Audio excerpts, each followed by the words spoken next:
नमस्कार विद्यार्थी मित्रों। आज हम हमारे हिंदी व्याकरण में से जो सहायक क्रिया होती है उसे समझने का प्रयास करेंगे। सहायक क्रिया ये आपके भाषा अध्ययन का एक बहुत ही महत्वपूर्ण भाग है जो आपको 1 अंक के लिए आता है 10वीं के बोर्ड की एग्ज़ाम में।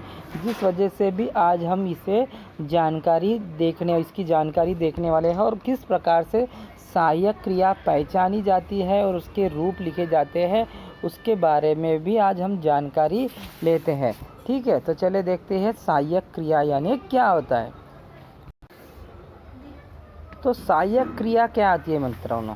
तो मूल क्रिया की सहायता करने वाली क्रिया को सहायक क्रिया कहती है। जो मूल क्रिया होती है ना, उसे जो सहायक करती है, जो मदद करती है, उसे हम सहायक क्रिया कहते हैं। अब आप कहेंगे मूल क्रिया यानी क्या होता है? तो मूल क्रिया यानी जिस शब्द से किसी कार्य के करने का बोध होता है उसे क्रिया कहते हैं। क्रिया आपको पता है, क्रिया यानी एक्शन। जो भी एक्शन होता है उसे हम क्रिया कहते हैं। जैसे राजू पढ़ता है, तो पढ़ना ये क्या होगी? इसकी क्रिया होगी। मतलब उस पढ़ना उसकी क्या होगी? क्रिया होगी। तो इस प्रकार से हमें क्रिया जो भी करते हैं उसे मुख्य क्रिया कहते हैं और मूल क्रिया की जो सहायता करते हैं उसे सहायक क्रिया कहते हैं। सहायक क्रिया वाक्य में मुख्य क्रिया के बाद प्रयुक्त होती है। तो आपको ध्यान देना है कि प्रयुक्त होना है ना, बाद में आती है। तो सहायक क्रिया वाक्य में जो मुख्य क्रिया होती है उसके बाद आती है। ठीक है, उसे एक विशिष्ट अर्थ प्रदान करती है। मतलब जो मुख्य क्रिया होती है उसको एक विशिष्ट अर्थ प्रदान करती है, उसके अर्थ में कुछ तभी भर डालती है, विशेषता बताती है, उसे सहायक क्रिया कहते हैं। जिसको आप इंग्लिश में हेल्पिंग वर्ब भी कहते हैं या ऑक्सिलरी वर्ब भी कहते हैं। एम, इज़, आर जो होते हैं ना, वॉज, वेयर, ये सब इसमें भी होते हैं, लेकिन इसमें वह बाद में आते हैं, उसमें हम पहले आते हैं इंग्लिश में, आपने देखा। ठीक है, तो सहायक क्रिया वाक्य में मुख्य क्रिया के बाद होती है, उसके बाद आती है। ठीक है, मुख्य क्रिया के बाद संयुक्त क्रिया के प्रथम क्रिया मुख्य क्रिया होती है। संयुक्त क्रिया यानी क्या होता है मित्र? जो दो वाक्य मिलके, मतलब एक वाक्य होता है जिसमें आखिरी में मुख्य क्रिया होती है, उसके बाद में जो होती है सहायक क्रिया आती है, तो ये मिलकर आती है, इस वजह से इसे संयुक्त क्रिया कहते हैं। संयुक्त क्रिया में प्रथम क्रिया मुख्य क्रिया होती है। मतलब संयुक्त क्रिया जो होती है उसके उदाहरण मैं आपको दिखाऊंगा। मुख्य क्रिया जो होती है वो पहले आती है और उसके बाद सहायक क्रिया होती है, उसे संयुक्त क्रियाएं कहती है। उदाहरण मैं बताता हूँ। रोज सुबह घुमा करो, रोज सवेरे घुमा करो। जैसे एक उदाहरण है, मैं यहाँ पर आपको लिखता हूँ। तो इसमें देखो मित्रों, रोज सवेरे घुमा करो ये एक वाक्य है, समझो। इसमें घुमा करो, घूमना, ये जो है ये मुख्य क्रिया है और करो ये उसकी क्या है? सहायक क्रिया है। तो ये संयुक्त रूप में आती है हमारे सामने। तो पहले जो आती है वो मुख्य क्रिया आती है, जो आखिर में आती है वो सहायक क्रिया। तो करो का करना होता है, घूमो का घूमना होता है। तो करो का जो अगर आपको आया तो आपको उसका जो सहायक क्रिया है वो करना लिखना होगा। ठीक है, तो समझ में आता है। अभी आगे देखते हैं। अब क्रिया की परिभाषा हम देख लेंगे एक बार। जिस शब्द से किसी काम का करना या होना समझा जाए उसे क्रिया कहते हैं। मतलब जिस शब्द से हमें समझता है कि ये काम हो गया है या ये काम पूरा हो चुका है उसे हम क्रिया कहते हैं। और उसके बाद आती है सहायक क्रिया। तो इसके उदाहरण हम देखते हैं मित्रों। जैसे माँ ने खाना बनाया, बनाना क्या है? ये क्रिया है, ये मुख्य क्रिया है। पिताजी ने अखबार पढ़ा, पढ़ना क्या है? ये क्रिया है। तो ये जो है ये मुख्य क्रिया का रूप है। ठीक है, इसमें हम सहायक क्रिया नहीं देख रहे। मैं आपको समझाना चाहता हूँ कि क्रिया क्या है। तो माँ ने खाना बनाया, बनाना ये क्या है? क्रिया है। पिताजी ने अखबार पढ़ा, पढ़ना क्या क्रिया है, लेकिन इसके बाद सहायक, इसके बाद लगेगी वो सहायक क्रिया होती है, लेकिन यहाँ पे लगी है क्या? नहीं, क्योंकि मैं आपको सिर्फ क्रिया के बारे में बता रहा हूँ। सहायक क्रिया अभी हम आगे देखेंगे। ठीक है, अभी देखो मित्रों, ये वाक्य यहाँ पर थोड़ा चेंज हो गया। ठीक है, पिताजी ने अखबार पढ़ा। ठीक है, पिताजी ने अखबार पढ़ा, पिताजी अखबार पढ़ चुके, दो वाक्य हैं। तो पिताजी ने अखबार पढ़ा, ये जो है ये मुख्य क्रियाएं, पढ़ना ये मुख्य क्रियाएं हैं। और पिताजी अखबार पढ़ चुके, ये क्या है, चुके, ये सहायक क्रिया है। पढ़ चुके, पढ़ जो है ये मुख्य क्रिया है, चुके जो है उसके बाद आ रही है, उसे हम सहायक क्रिया कहते हैं। क्या कहते हैं? सहायक क्रिया। तो समझे आप, मुख्य क्रिया को जो सहायता करती है उसे हम सहायक, जैसे अब पिताजी अखबार पढ़ चुके, चुके ये उसकी सहायक क्रिया कहते हैं। जैसे बच्चे रेत में खेलने लगे, बच्चे रेत में खेलने, खेलने ये उसकी मुख्य क्रिया है, लगे ये उसकी सहायक क्रिया है। ठीक है, आगे देखते हैं। तो यहाँ पर हम समझना चाहेंगे अभी, तो मोहन, और एक उदाहरण देखते हैं। मोहन ने काम कर दिया, मोहन ने काम कर दिया। कर ये जो है एक क्रिया है, दिया भी क्रिया है, लेकिन अभी हम इसमें देखें, इस वाक्य में दो क्रिया है। इस वाक्य में कितनी क्रिया है? दो क्रिया है। कर का करना, दिया का देना। मुख्य क्रिया क्या है? कर, और सहायक क्रिया क्या है? दिया। हमेशा एक ध्यान रखो मित्रों, सहायक क्रिया हमेशा वाक्य के अंत में आती है। जो सहायक क्रिया आती है ना, वो वाक्य के अंत में आती है, वाक्य के पहले कभी नहीं आती, मतलब मुख्य क्रिया के पहले कभी नहीं आती है। ठीक है, ये बात आपको ध्यान में रखना है। तो इस वजह से ये जो होगी ये सहायक क्रिया है, और ये जो होगी मुख्य क्रिया। कर क्रिया के अर्थ को पूर्ण करने का काम दिया क्रिया ने किया है। जो दिया क्रिया है उसने उस क्रिया का अर्थ पूर्ण करने का काम, जैसे मोहन ने काम कर दिया, तो ये उसका पूर्ण करने का काम वहाँ पे कर दिया। सहायक क्रिया के बगैर ये वाक्य, जैसे मोहन ने काम कर, ये अच्छा लगेगा क्या? नहीं। तो मोहन ने वाक्य ने काम कर दिया, तो ये पूर्ण वाक्य सहायक क्रिया की मदद से पूर्ण हुआ, और सहायक क्रिया हमेशा वाक्य के अंत में लगती है। ठीक है, अभी सहायक क्रिया की हम परिभाषा देखते हैं। परिभाषा यानी उसकी डेफिनेशन।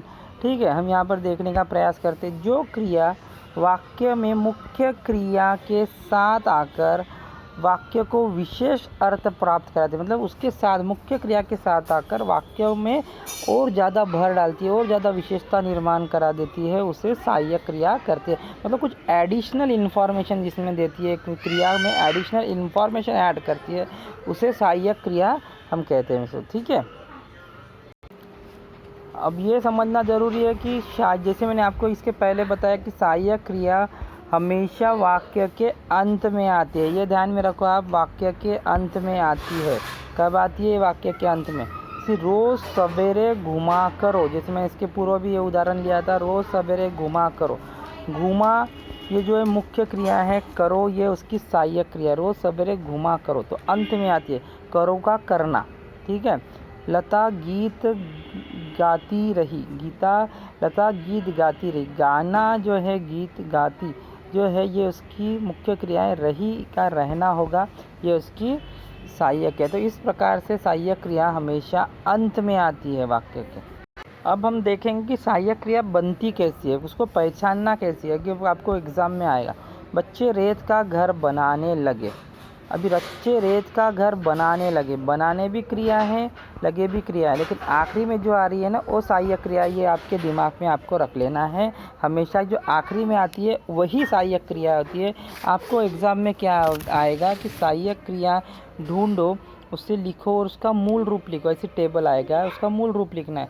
तो आपको क्या करना है, सहायक क्रिया पहचाने तो सहायक क्रिया ये लिखनी है, इसको सहायक क्रिया में आपको लिखना है, ऐसी बॉक्स बना लेना है, और इसे आपको क्या लिखना है मित्रों? सहायक क्रिया। ठीक है, ये हो गई सहायक क्रिया। अब उसकी मूल क्रिया क्या हो गई है? ये सहायक क्रिया होगी। मूल क्रिया क्या हो गई है? लगना। तो मूल क्रिया का जो बॉक्स आपको आएगा ना, उसमें आपको लिखना है लगना। लगे का क्या होगा? लगना।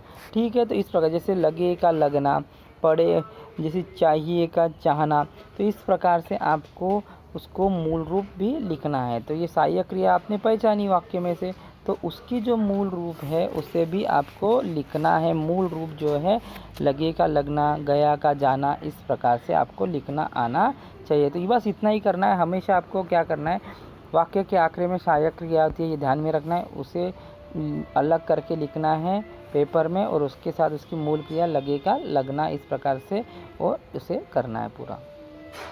तो मित्रों, प्रश्न क्रमांक 4 जो होता है ना, 4 में का चौथा प्रश्न, उसमें 2 वाक्य दिए जाते हैं, उसमें से किसी एक सहायक क्रिया को पहचान कर उसका मूल रूप आपको लिखना होता है। कौन सा रूप लिखना होता है मित्रों?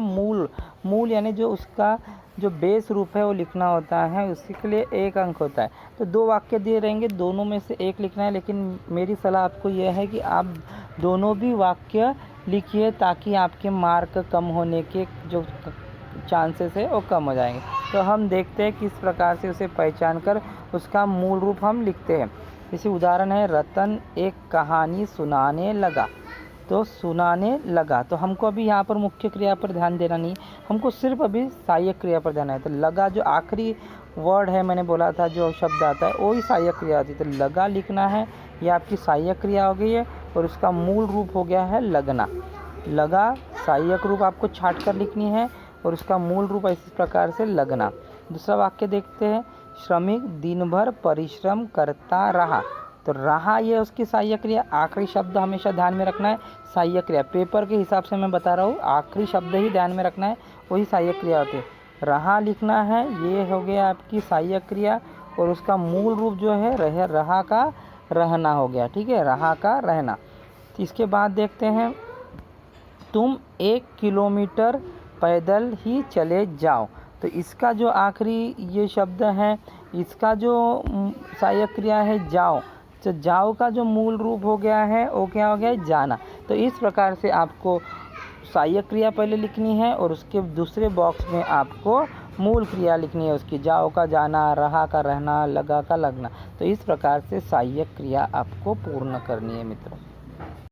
इस पर और कोई कुछ उदाहरण हम देखते हैं मित्रों, जिसके कारण आपको आसानी हो जाएगी ये समझने के लिए कि किसी सहायक क्रिया कहते हैं। निम्नलिखित सहायक क्रियाओं का सार्थक वाक्य में प्रयोग करो। हमको वाक्य में प्रयोग तो आता ही नहीं है, इस वजह से हमको ये देखना नहीं है, हमको सिर्फ सहायक क्रिया पहचाननी है और उसका क्या करना है, उसका मूल रूप लिखना है। पहले ये आती थी, पहले के पेपर में सार्थक सहायक क्रिया का वाक्य में प्रयोग आता था, लेकिन हमको अभी वो आता नहीं है, इस वजह से हमें उसके बारे में सोचना नहीं है, हमें सिर्फ सहायक क्रिया को पहचान कर मूल रूप करना है। तो जैसी सका है, हम अभी देखेंगे, मैं वो काम कर सका। तो ये सका जो आखिरी शब्द है ये क्या है, ये सहायक क्रिया है। तो सका का क्या बनेगा, मूल रूप सकना। ठीक है, पढ़ा है तो पढ़ा का क्या होगा, पढ़ना। ठीक है, लगा है, लगा का लगना। तो ये आपको ध्यान में रखना है। दिया का देना, ये सहायक रूप है दिया, उसका मूल रूप देना। ठीक है, उठा का उठना। तो इस प्रकार से इसको ध्यान में आपको रखना है। और कुछ बताता हूँ, फिर यहाँ पर देखेंगे कि रहा ये सहायक क्रिया है कि रहा का रहना, गया का जाना होगा, डाला का डालना होगा, चाहिए का चाहना होगा, पाया का पाना। तो इस प्रकार से आपको हमेशा ध्यान रखना है कि जो सहायक क्रिया है वो वाक्य के अंत में होती है, उसे आपको लेना है, लिखना है टेबल में सहायक क्रिया, जैसे रहा लिखना है और उसको क्या करना है, उसके बाजू में जो मूल क्रिया का बॉक्स है ना, उसमें आपको रहना लिखना है। तो इस प्रकार से आपको करना है दोस्तों, आपको 1 अंक आसानी से मिल जाएंगे। ठीक है, आशा करता हूँ कि आपको वीडियो बहुत ज़्यादा तो नहीं लेकिन पसंद ज़रूर आया होगा। धन्यवाद।